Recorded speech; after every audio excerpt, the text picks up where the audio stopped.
bersama Pak Simbolon, Bang Andi nih. Ini ada Siregar di Kembar Agro mau belajar cara membuat pupuk kandang. Ini salah satu bahannya, kompos ya. Pupuk kompos dengan bahan alami yang ada di sekitar kebun, kayu ombun. Nah, dicincang apa gini, dipotong-potong, cincang. Kemudian ini jerami. Bahan keduanya jerami dicincang.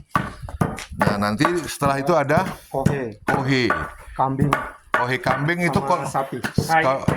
Kohe kambing dicampur dengan daun dan jerami, kemudian difermentasi, ditambah E4, tambah molase atau gula merah. Perbandingannya kira-kira kalau teh kambingnya 50%, teh kohenya, ininya berapa persen?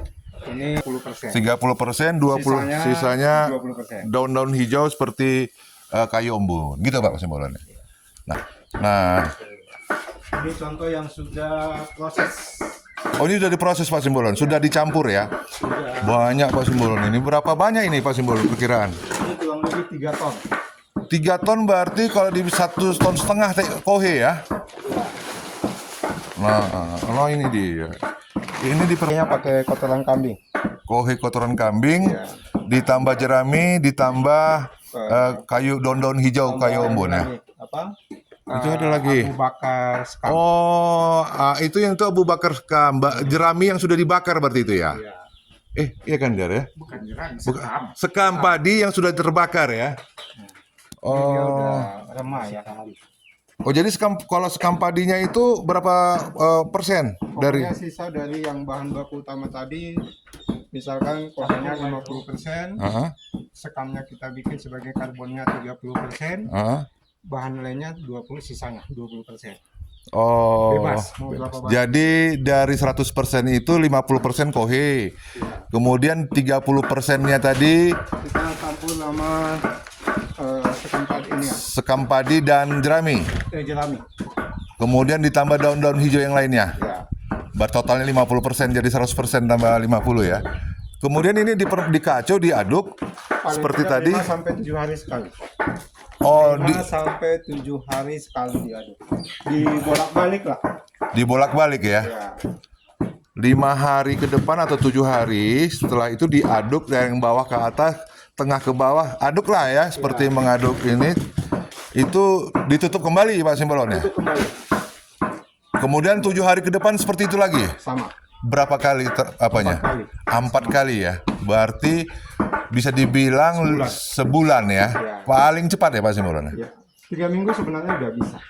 Oh. Tergantung nanti kita ukur pH-nya ya. Sudah bisa kita gunakan. Kalau Jadi pH-nya di atas 5,5 atau bagusnya sih di atas 6. 67 lah. 67 udah. oh, jadi ini nanti dimasukkan pengukur pH di pupuk ini, dilihat kalau pH-nya di atas 5, di bawah 7. 5,5 5,5.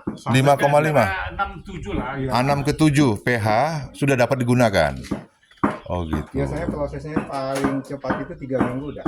3 minggu. Asal dia sistemnya anaerob ya. Aerob, tidak kena air hujan maksudnya ya, tidak matahari juga tidak langsung gitu ya. Langsung. Oh, seperti ini ya. Bakteri kayak ini ya, lalat apa gitu. Oh, jadi ini fungsinya untuk menghindari bakteri. Itu salah satu. Dia nggak perlu dibuka-buka tutup per harinya. Nggak perlu. Cukup pada saat bolak-balik. Dibolak-balik aja. Oh, Karena dibolak-balik maka dibuka, kalau enggak ya nggak dibuka. Iya. tetap ditutup ya. Buat namanya juga fermentasi. Iya. Kemudian tadi itu yang tadi kan itu 100% bahannya. Kalau dia tadi 100% bahannya, E4 itu kalau hitungan dia dalam ini 3 ton ini ya. Iya. Berapa banyak E4 digunakan? Kita 1 ton 1 liter. 1 ton 1 liter E4. Nah, tambah molasenya 1,5 liter. Molase 1,5 liter. Kalau ini kan per kilo itu ya. Iya. Oh, kalau gula aren tuh. Itu boleh, nanti kan tinggal di ini aja. Setelah diencerin, ambil 1,5 Dia kan liter. dimasak. Masak dulu. Oh, molase gula aren itu dimasak. Nah, cairannya itu nanti total sebanyak berapa itu? 1,5 liter. Untuk 1,5 liter untuk 1 ton. Oh. Paham, Gar? itu makannya lagi. Oke, Pak Simbolon. Setelah ini jadi bisa dipergunakan, nama pupuknya ini jadi pupuk kompos Kohe. kohe. Ini digunakan kepada apa cocoknya? Kepada tanaman Kalau yang ini tanaman kita kan khusus untuk durian, untuk fase pertumbuhan ya. fase Vegetatif. pertumbuhan vegetatif. Iya. Betul. Kalau digunakan pada masa pembuahan, apa ini cocok? Sebenarnya bisa, cuma kurang komplit ya kalau bisa dibilang. Karena ini kan lebih cenderung kita ke unsur untuk fase vegetatifnya. Cuma ini udah majemuk ya, ada makro, ada mikronya. Artinya makro itu ada nitrogennya, fosfornya, kaliumnya komplit. Ditambah unsur mikronya ya kayak unsur sinknya, mangan, udah lengkap lah, besinya udah ada.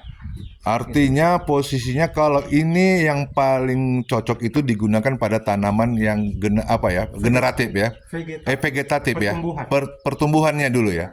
Nah tapi kalau digunakan kepada untuk yang produksi ya kan, untuk pembuahan, kita biasanya lebih spesifik. Spesifik artinya ini tapi ditambah unsur lain gitu maksudnya, bisa? Ya, nitrogennya kita yang pasti nitrogen kita kurangin Pak. Yang kalau di masa vegetatif generatif itu misalkan untuk durian ya. Pembuahannya. Kita yang utamakan di situ kan fosfor, kalium, ya itu unsur makro primernya, ya kan.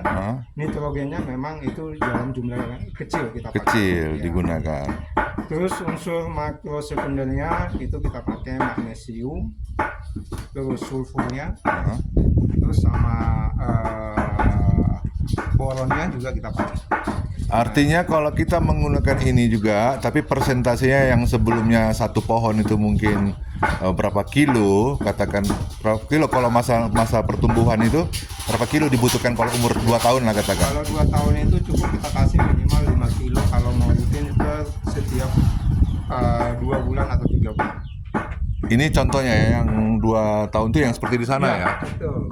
Nah itu tanaman 2 tahun itu. Itu rata-rata kita kasih 5 kilo lah. 5 kilo ya. Nah, sekali 2 bulan. Sekali 2 bulan tuh 5 kilo. Nah, Pupuk kompos yang sudah difermentasikan. Tapi kalau tanaman yang sudah produksi, berarti itu diperkecil ya jumlahnya.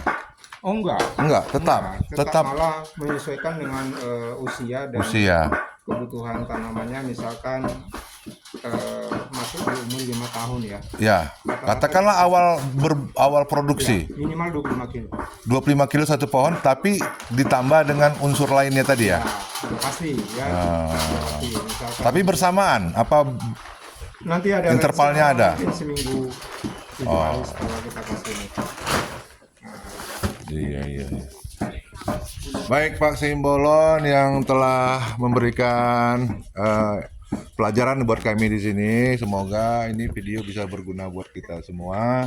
Nah, ini salah satu contoh perkebunan durian yang ada di Padang Sidempuan, tepatnya di daerah apa namanya nih?